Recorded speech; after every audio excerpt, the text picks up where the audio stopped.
Hi, my name is Anu Sivaraman and I'm a professor in the Department of Business Administration.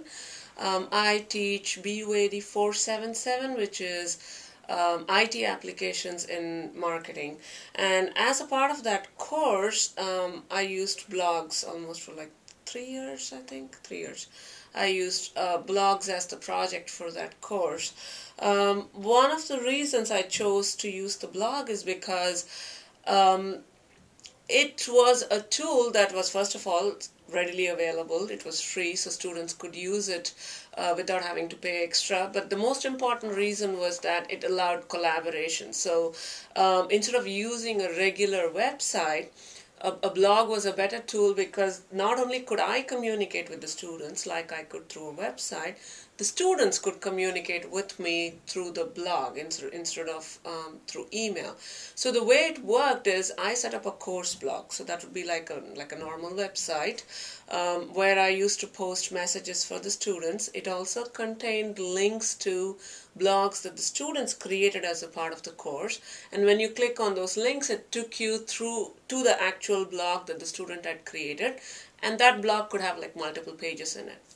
Students posted on a variety of topics related to the course. They also posted stuff that was interesting to them personally in marketing. So even if it was not directly related to the course, as long as it was related to marketing, they could post their thoughts on something that they had read or something that they had encountered.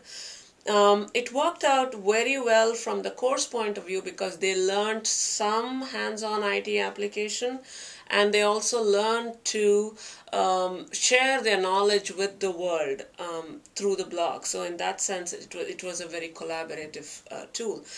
Students also learned from each other. So if they encountered an article that they liked, instead of emailing it to me and then me sharing it with the class, they would just post it on their blog and the other students would read it. So in some sense, it became a community tool, so to speak. So that was one of the main reasons why we used blogs. The cool thing that happened because of using blogs is that the students got to take it with them once they finished the course. So the ownership was theirs. They took it with them after the course was over, and some of them even maintained it after the course was over. In fact, I still receive emails like 3-4 years after the completion of the course telling me that they're still maintaining their blog, that they're posting articles, and they're also using it at work. A lot of these students, since they are from Generation Y or whatever you want to call it, when they go into the workforce, they're expected to know some of these tools. And I realized after I ran the course for a couple of years that these students, when they joined the workforce, they were expected to maintain blogs. They were expected to Twitter, Facebook, maintain the company's blog, do all that kind of stuff. And at that time, having learned this tool, it was easier for them to do it. So they came back to me and they said, you know what, when I was learning it, I was wondering why I'm learning it, but guess what? Now I'm maintaining the company's blog, or I'm posting on the company's blog. So in some sense, they learned a tool that not only helped them express their views to the world, and in some sense it became like a presentation portfolio, but it also became a talent that they could use once they joined the workforce. One great thing that happened because of using a new exciting tool as a part of a course is the first batch talks about it to the next group of students. They get all excited. They come in with some new tools in mind. They teach you, you teach them. So it becomes a very fun and interactive experience in the classroom.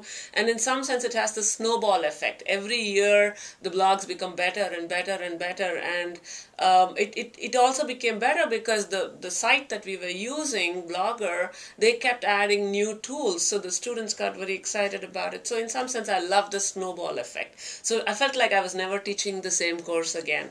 So in that sense, I think it creates some excitement. It generates some interest in the class, because the IT applications and marketing course is otherwise a highly theoretical course.